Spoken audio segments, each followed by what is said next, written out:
ដើម្បីឲ្យយើងអាចធ្វើការជួញដូរនៅក្នុងវិស័យ forex បានអ្វីដែលជាការទាមទារទី1បងប្អូនទាំងនេះត្រូវការមានទូរស័ព្ទដៃឬក៏ laptop ហើយមានអ៊ីនធឺណិតបន្ទាប់មកបងប្អូនត្រូវតែជ្រើសរើសទៅលើ platform ណាមួយដើម្បីធ្វើការទិញលក់នៅក្នុងវិស័យមួយដល់ព្រោះវិស័យ trading ឬក៏វិស័យ forex វាត្រូវការទាមទារទៅលើ platform ដើម្បីឲ្យបងប្អូនអាចធ្វើការសាកល្បងលើគណនី demo ឬក៏គណនីពិតប្រាកដអញ្ចឹងយើងត្រូវការលើ platform មានដូចជា MT5 MT4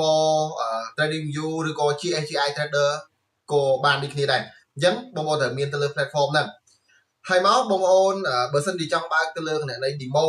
ដើម្បីទិញលក់សាកល្បងនៅក្នុង platform នីមួយៗគឺគេនឹងមានឲ្យបងប្អូនធ្វើការបើកគណនី demo នៅក្នុងការសាកល្បងហើយប៉ុន្តែបើយើងចង់ដាក់ទៅលើលុយពិតដើម្បី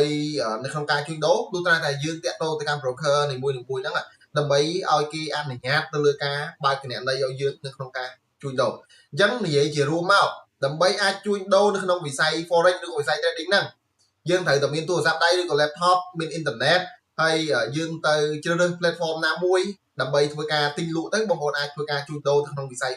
trading នឹងបានអានេះយើងនិយាយងាយទៅលើថាធ្វើម៉េចយើងអាចជួញដូរទៅលើវិស័យមួយនឹងបានប៉ុន្តែបើយើងសួរថាអញ្ចេះតើធ្វើម៉េចទើបអាចឲ្យចូលទិញលក់ឬក៏ជួញដូរនៅក្នុងទីផ្សារនឹងទទួលបានផលចំណេញបានអាហ្នឹងវាត្រូវការពឹងផ្អែកទៅលើ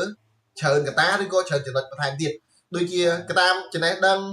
ដើម្បីសិក្សាស្វែងយល់ថាពេលណាទិញពេលណាលក់អាហ្នឹងជាដើមប៉ុន្តែបើសួរថាវិធីសាស្ត្រដែលអាចឲ្យជួញដូរនៅក្នុងទីផ្សារនឹងបានគឺដូចខ្ញុំបានលើកឡើងខាងលើមុនហ្នឹងអញ្ចឹងកុំភ្លេច